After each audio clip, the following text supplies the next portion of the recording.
चलिए आज हम लोग जानेंगे स्प्लिट एसी के दोष तथा उपाय, मतलब क्या क्या उसमें प्रॉब्लम आ सकती है और उसको हम कैसे सही कर सकते हैं। देखिए सबसे पहले अगर नॉर्मल बता दें तो जो विंडो एसी में प्रॉब्लम आती है और उसका जो उपाय होता है लगभग समझिए 50% तो सेम ही होते हैं। थोड़ा सा डिफरेंट होता है स्प्लिट एसी में। डिफरेंट इसलिए होता है क्योंकि इसका आधा भाग बाहर और आधा भाग अंदर होता है, बस यही डिफरेंट होता है, इसलिए थोड़ी सा दोष उपाय में परिवर्तन होता है, बाकी लगभग सेम हमारे विंडो एसी की तरह होता है। सबसे पहले इसमें दोष नंबर एक में लिखा है स्प्लिट एसी डेड है, अर्थात चल नहीं रही। यानी अगर आपको कोई एसी लाके बनाने के लिए दे दे और बोले भैया इसको पूरा शुरू से आप चेक करिए, एकदम वो कुछ नहीं प्रॉब्लम नहीं बता रहा कि इसमें क्या हुआ, पता नहीं क्या हुआ, बस आप चेक करिए इसको शुरू से जीरो से एकदम चेक करिए, खराब है, बस डेड है, नहीं चल रही है, तो आप क्या चेक करेंगे। तो सबसे पहले देखिए चेक क्या करते हैं। सबसे पहले आप एसी हो चाहे फ्रिज हो पंखा हो कूलर कोई भी चीज हो, सबसे पहले हम क्या करते हैं अगर उसके घर जा रहे हैं बनाने के लिए, क्या करते हैं उसके बोर्ड का 5 पिन सॉकेट को चेक करते हैं। यानी कि 5 पिन सॉकेट में लाइट आ रही है कि नहीं, ऐसा ना हो कि लाइट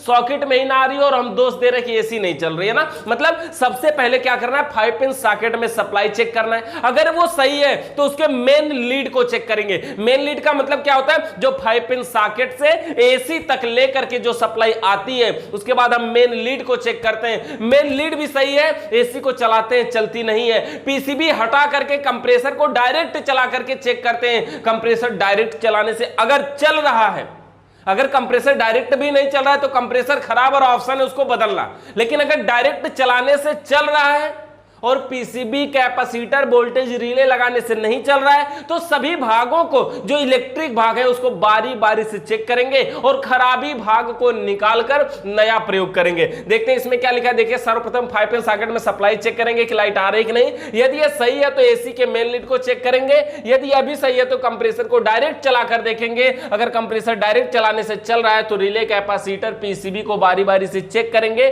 और खराबी भाग को निकालकर नया प्रयोग करेंगे। इस प्रकार से हम उसको नॉर्मल एकदम जीरो लेवल की जो चेकिंग है, मतलब 5 पिन सॉकेट चेक कर लीजिए, मेन लीड को चेक कर लीजिए, उसके बाद कंप्रेसर को चला करके देख लीजिए। जानते हैं सब कुछ कंप्रेसर ही तो है ना, मेन मोटर कंप्रेसर है ना, जो कुछ है कंप्रेसर चल गया खर्चा कम हो गया।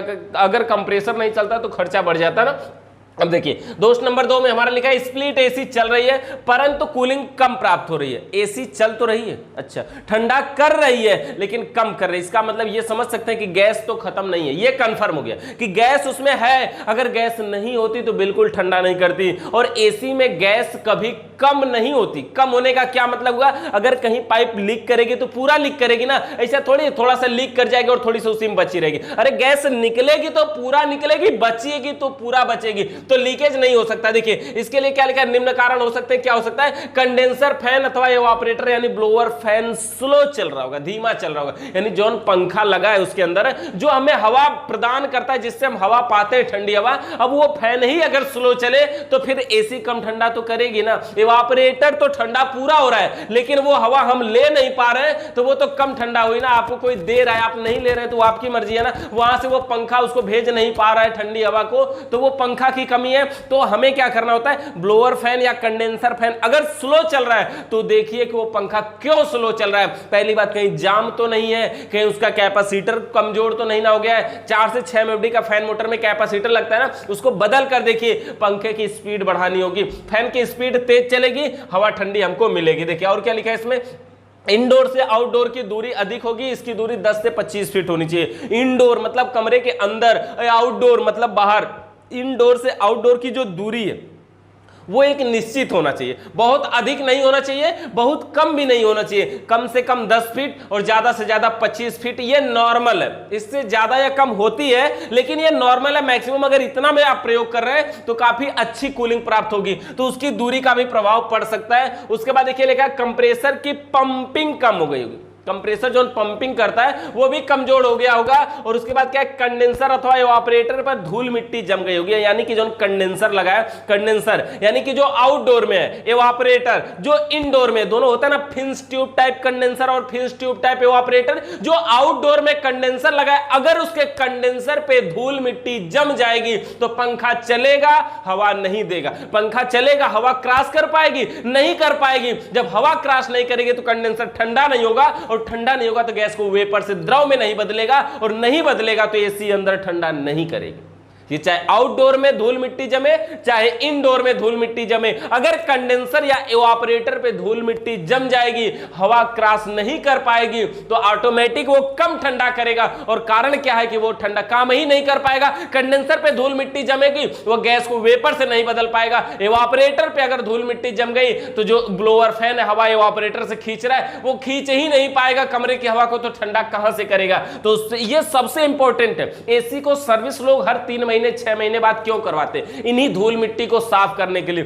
तो सबसे महत्वपूर्ण यह भी कारण हो सकता है, कोई एसी अगर कम ठंडा कर रही है तो उसका एक बहुत महत्वपूर्ण कारण हो सकता है कि उसके कंडेंसर या इवापोरेटर पे धूल मिट्टी जम गई होगी, या पंखा स्लो चल रहा होगा, या साइज कमरे की दूरी बड़ी होगी, या कमरे की साइज के अनुसार एसी भी छोटी हो सकती है। मतलब समझ रहे हैं, बड़ा सा हॉल है, लगा दिए आधा टन की एसी, कितना कूलिंग करेगी? नहीं कर पाएगी ना। मतलब उसकी एक क्षमता होती है ना, खूब बड़ा का गड्ढा खोदना, आप ही को एक ठे आदमी को लगा दिया जाए तो उसकी क्षमता नहीं अगर है तो कैसे खोद पाएगा ना। तो ये एक क्षमता की भी बात है ना कि एसी कमरे के साइज के अनुसार एसी कम पावर की लगाई होगी। अगर ऐसा भी है तो एसी कम ठंडा कर पाएगी, है ना, एसी कम ठंडा कर पाएगी। कमरे के दरवाजे अथवा खिड़कियां खुली होंगी, लो ये भी एक प्रॉब्लम हो सकती है कि दरवाजे या खिड़कियां अगर खुली होंगी या बार बार कोई खोल रहा होगा।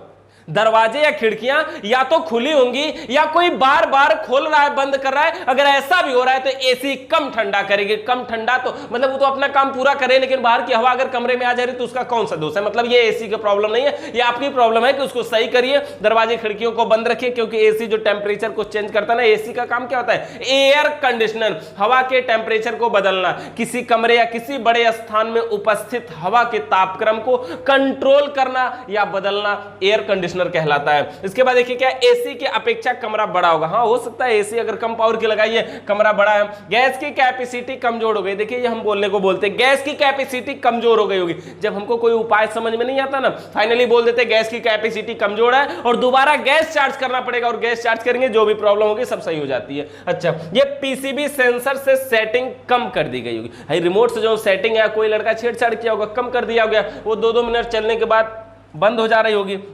तो सेंसर से सेटिंग कम कर दी गई होगी। चलिए नेक्स्ट हमारा देखिए क्या है, दोष नंबर तीसरा कि स्प्लिट एसी चल रही है परंतु कूलिंग आवश्यकता से अधिक प्राप्त हो रही है। ये भी एक प्रॉब्लम है। एसी है, चल रही है, लेकिन ठंडा आवश्यकता से ज्यादा कर दे रही है। ये भी एक प्रॉब्लम है ना कि ठंडा तो कर रही है लेकिन बहुत ज्यादा कर दे रही है। इसके लिए क्या होगा? देखिए इसके लिए निम्न कारण हो सकते हैं कि पीसीबी का सेंसर वायर काम नहीं कर रहा होगा। सेंसर वायर समझते हैं, जो हमारे नॉर्मल फ्रिज में थर्मोस्टेट की पूंछ इवापोरेटर से टच होती है ना, जो कूलिंग को कंट्रोल करती है, उसी तरह से स्प्लिट एसी में पीसीबी, मतलब जब वायरिंग किया जाता है तो पीसीबी का एक तार इवापोरेटर में ले जाके टच करवा दिया जाता है। ये क्या करता है? एसी के टेम्परेचर को चेक करता रहता है। अच्छा, इतना टेम्परेचर हुआ, इतना हुआ, अब हम सेटिंग कम कर देंगे, सेटिंग कर देंगे हम इसकी 30 पे, तो ठंडा होने देगा? ये नहीं होने देगा। थोड़ा सा ही ठंडा 28 तक पहुंचा तब ले बंद हो जाएगा, थोड़ी सी ठंडा हुआ 28 तक पहुंचा तब तक बंद हो जाएगा।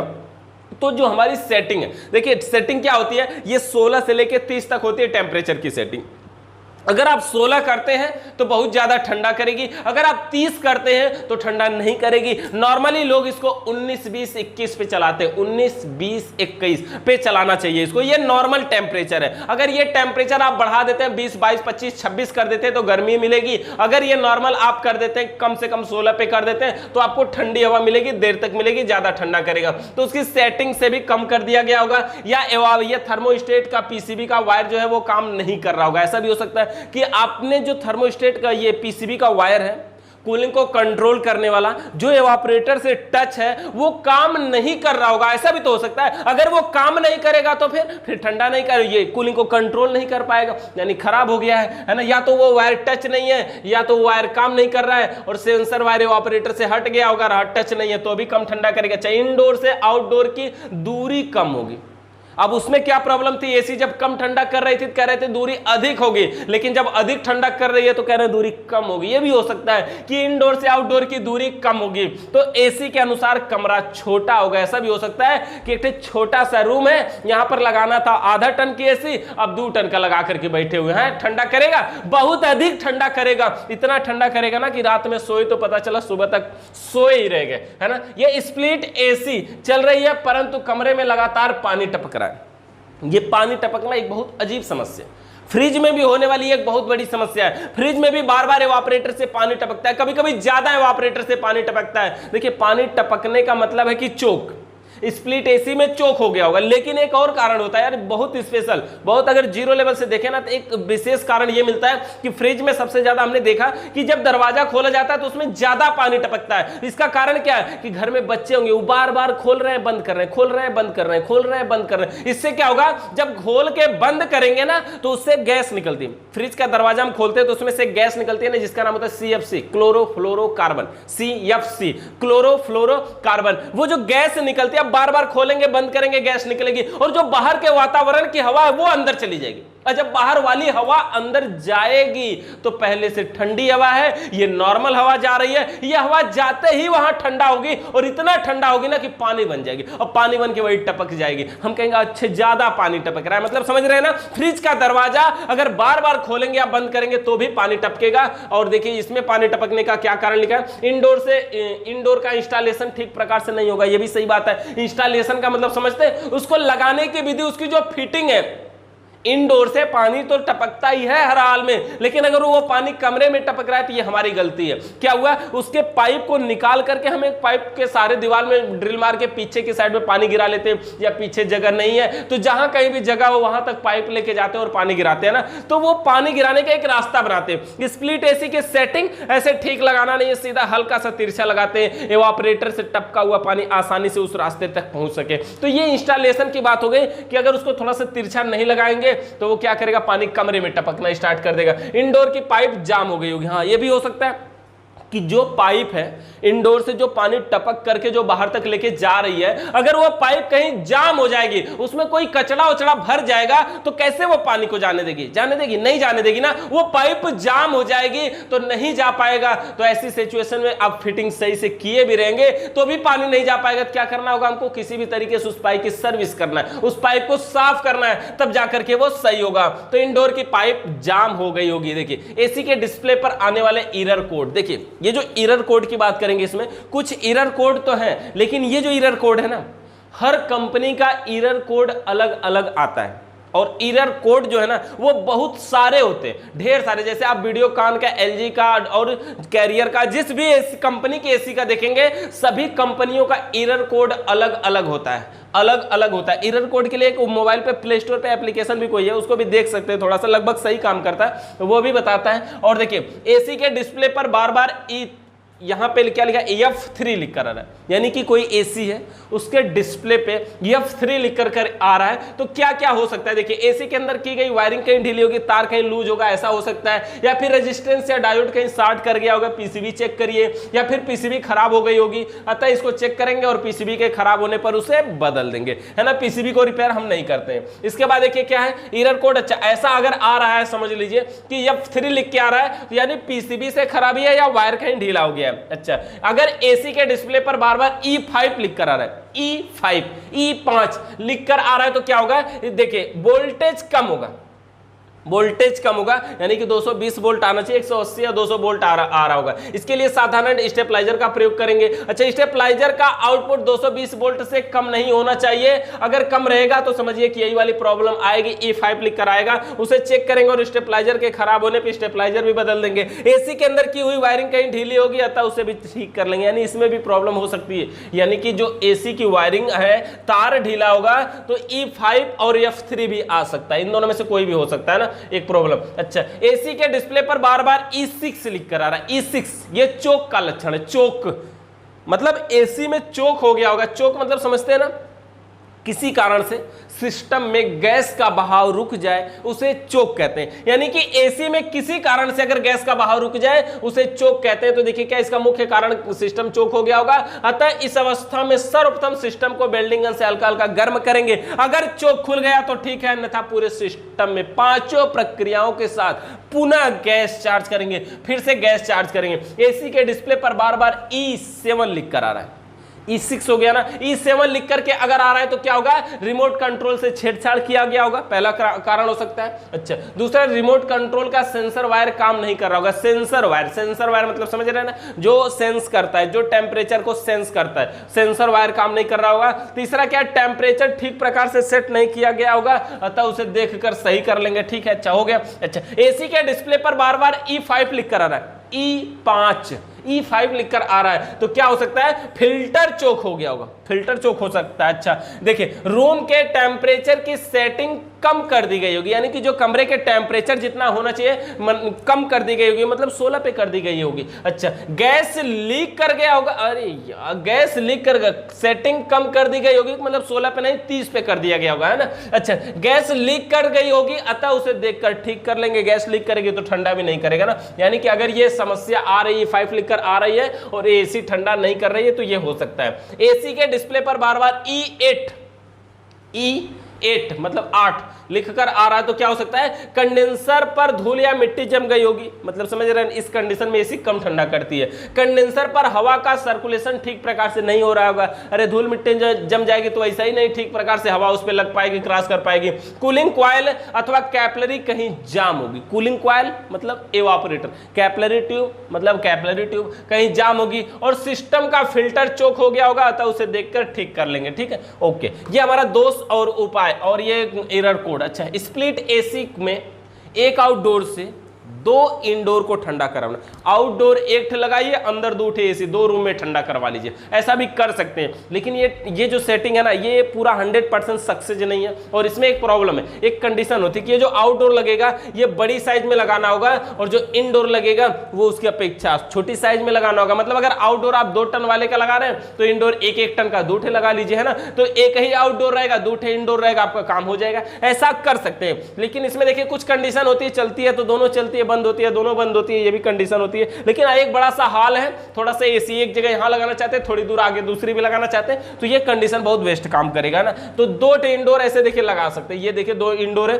आपके पीडीएफ फाइल में है, यही पीडीएफ फाइल हमने आपको सेंड किया, आप इससे देख भी सकते हैं, यहां पर हो गया। अच्छा, स्प्लिट एसी का इंस्टॉलेशन मतलब लगाने की विधि। स्प्लिट एसी का इंस्टॉलेशन में देखिए कुछ नहीं, स्पेशल स्टैंड लगाना, स्टैंड पे उसको रोकना है। स्प्लिट एसी का इंस्टॉलेशन, अगर हम आउटडोर के इंस्टॉलेशन की बात करें तो अगर छत पे है तो नॉर्मल रख भी देते हैं लोग, बाकी किसी भी तरह से उसमें 4 नट लगाने के लिए चारों कोने में जगह होता है, कैसे भी लगा के आप उसको लकड़ी पे पटरा पे रख सकते हैं, जाम कर सकते हैं। अगर कहीं दीवार पे लगाना है तो उसका स्टैंड ऐसे लगाएंगे, ऐसे उसका स्टैंड दीवार में करके लगाएंगे, और उसको ऐसे कोने से ऐसे तिरछा भी लगा करके जाम कर देंगे ना। टीवी लगाने के लिए बहुत सारे स्टैंड देखे होंगे, ऐसे ही उसका स्टैंड लगेगा, उस पर रख करके उसमें भी 4 नट बोल्ट लगेगा, लगा के टाइट कर देते हैं आउटडोर का। और अगर इनडोर की बात करें तो इसमें तो ड्रिल मार के पूरा दीवार पे ड्रिल मार के पहले उसका पतला सा प्लेट होता है वही स्टैंड के टाइप वही लगा देते हैं, बाद में एसी को उस पर टांग देते हैं। मतलब इनडोर में तो कुछ भी नहीं है और आउटडोर में भी कुछ भी नहीं, किसी भी इंस्टॉलेशन में कुछ नहीं है। आप चाहे तो इसको पढ़ सकते हैं, देख सकते हैं। स्प्लिट एसी को कमरे में लगाने से पहले उचित स्थान का चुनाव कर लेंगे, कहां लगाना है। इसके बाद उसके इंडोर के स्टैंड को दीवार पर रखकर स्टैंड के छिद्रों को निशान लगा लेंगे, और निशान लगाते समय ध्यान रखेंगे कि स्प्लिट एसी में पानी के निकलने के लिए मतलब थोड़ा सा तिरछा होना चाहिए, नहीं तो क्या होगा कि पानी कमरे में टपकना लगेगा। हल्का सा झुका होना चाहिए ताकि एवापोरेटर से टपका हुआ पानी बाहर निकल सके और पाइपों के माध्यम से होते हुए बाहर चला जाए। अब स्टैंड को ड्रिल मशीन के द्वारा लगाए गए निशानों पे 3 इंच का देखिए 3 इंच की कील के माध्यम से जाम कर देंगे और इंडोर को स्टैंड पर टांग देंगे, मतलब लटका देंगे, हो गया कंप्लीट। आउटडोर की बात करें, आउटडोर को फिट करने के लिए स्टैंड को दीवार पर सेट करेंगे, फिर उसके बाद आउटडोर बॉक्स को स्टैंड पर रखकर स्क्रू से टाइट कर देंगे ताकि आउटडोर बॉक्स किसी भी अवस्था में नीचे ना गिर सके, है ना। सब अब इंडोर से आउटडोर की दूरी माप कर और सक्शन पाइप 1/2 तथा डिस्चार्ज पाइप 5/16 इंडोर से आउटडोर को कनेक्ट कर देंगे। और कनेक्ट करने के बाद गैस को खोलेंगे कैसे, वो हमने प्रैक्टिकल अभी पिछले वीडियो में बताया था, गैस चार्जिंग का जिसमें था तो उसी में। तो इस प्रकार से ये हमारी स्प्लिट एसी कंप्लीट हो गई है। किसी भी प्रकार का भी सवाल या सुझाव है तो आप कमेंट करके बताइएगा। चैनल पे अगर नए आए हैं तो सब्सक्राइब कर लीजिए, बेल आइकन को प्रेस करिए। वीडियो देखने के लिए आप सभी का बहुत बहुत धन्यवाद।